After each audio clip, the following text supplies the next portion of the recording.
காமராஜர் எளிமையின் சின்னம், கல்வியின் தந்தை, அரசியலின் சுத்தமான முகாம். அவர் வாழ்க்கை ஒரு சாதாரண கிராமத்து சிறுவரின் கதையாக தொடங்கியது. 1903ஆம் ஆண்டு விருதுநகரில் பிறந்த காமராஜர் சிறுவயதிலேயே தந்தையை இழந்தார். குடும்பம் வறுமையில் இருந்தது. பள்ளி படிப்பை முடிக்க முடியாமல் சிறுவயதிலேயே வேலைக்கு சென்றார். ஆனால் அந்த வறுமை அவரை தாழ்த்தவில்லை, அது அவரை உயர்த்தியது. அவர் சொன்னார், எனக்கு கல்வி கிடைக்கவில்லை, ஆனால் என் வாழ்நாள் முழுவதும் கல்விக்காகவே போராடுவேன். சுதந்திர போராட்டத்தில் காமராஜர் காங்கிரஸில் சேர்ந்தார். சிறுவயதிலேயே அரசியல் ஆர்வம் கொண்டார்.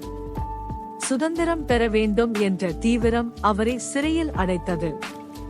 பல ஆண்டுகள் சிறையில் இருந்தார். ஆனால் அந்த சிறை அவரை உடைக்கவில்லை, அது அவரை உருவாக்கியது. அவர் சொன்னார், சிறை எனக்கு பயமில்லை, நாட்டுக்காக உயிரையே கொடுக்க தயார்.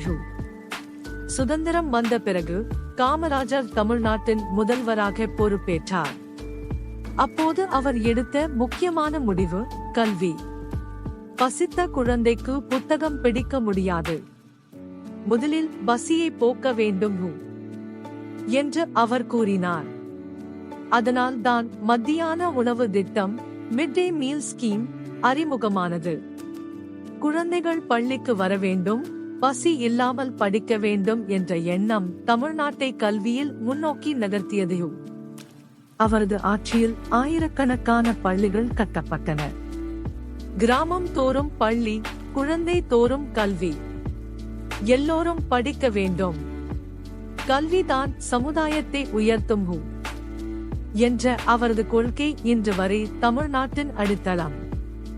அதனால் தான் மக்கள் அவரை கல்வி தந்தை என்று அழைத்தனர். காமராஜர் எளிமையின் சின்னம். அவர் செல்வம் சேர்க்கவில்லை, காலில் செருப்பு கூட அணியவில்லை. வெள்ளை வேட்டி சட்டை, அதுவே அவரது அடையாளம். அவர் சொன்னார், அரசியல் என்பது சேவை, அதிகாரம் என்பது பொறுப்பு, செல்வம், சுகம், புகழ் இவை எல்லாம் தற்காலிகம், ஆனால் சேவை அது நிலையானது. தேசிய அரசியலில் அவர் கிங் மேக்கர் என்று அழைக்கப்பட்டார். பல பிரதமர்களை உருவாக்கியவர். ஆனால் அவர் தானே பிரதமராக ஆசைப்படவில்லை. நான் பிரதமர் ஆகஸ்ட் வேண்டாம், நான் மக்களின் பிரதமர் ஆக வேண்டும் என்று அவர் கூறினார். அது அவரது தன்னலமற்ற மனப்பான்மையை காட்டுகிறது. அவரது வாழ்க்கை முழுவதும் எளிமை, நேர்மை, சேவை இவை மூன்றே. அவர் சொன்னார், எனக்கு வீடு இல்லை, செல்வம் இல்லை, ஆனால் எனக்கு மக்கள் இருக்கிறார்கள், அவர்களே என் குடும்பம். காமராஜரின் மரபு இன்று வரை உயிருடன் உள்ளது. தமிழ்நாட்டின் கல்வி முன்னேற்றம், பள்ளிகளில் குழந்தைகளின் சிரிப்பு, புத்தகங்களை பிடித்த சிறுவர்களின் கனவுகள் இவை எல்லாம் காமராஜரின் கனவின் தொடர்ச்சி. அவர் சொன்னார், கல்வி இல்லாமல் சமுதாயம் முன்னேறாது, கல்விதான் ஒளி, கல்விதான் சுதந்திரம். 1975ஆம் ஆண்டு அவர் மறைந்தார். ஆனால் அவர் விட்டுச் சென்ற மரபு இன்னும் உயிருடன் உள்ளது. ஒவ்வொரு பள்ளியிலும், ஒவ்வொரு குழந்தையின் சிரிப்பிலும், ஒவ்வொரு புத்தகத்தின் பக்கத்திலும் காமராஜர் வாழ்கிறார். அவர் சொன்னார், என் வாழ்க்கை எளிமை, என் வாழ்க்கை சேவை, அதுவே என் பெருமையும். இன்று நாம் காமராஜரை நினைவு கூறும்போது அவர் சொன்ன வார்த்தைகளை நினைவில் கொள்ள வேண்டும்.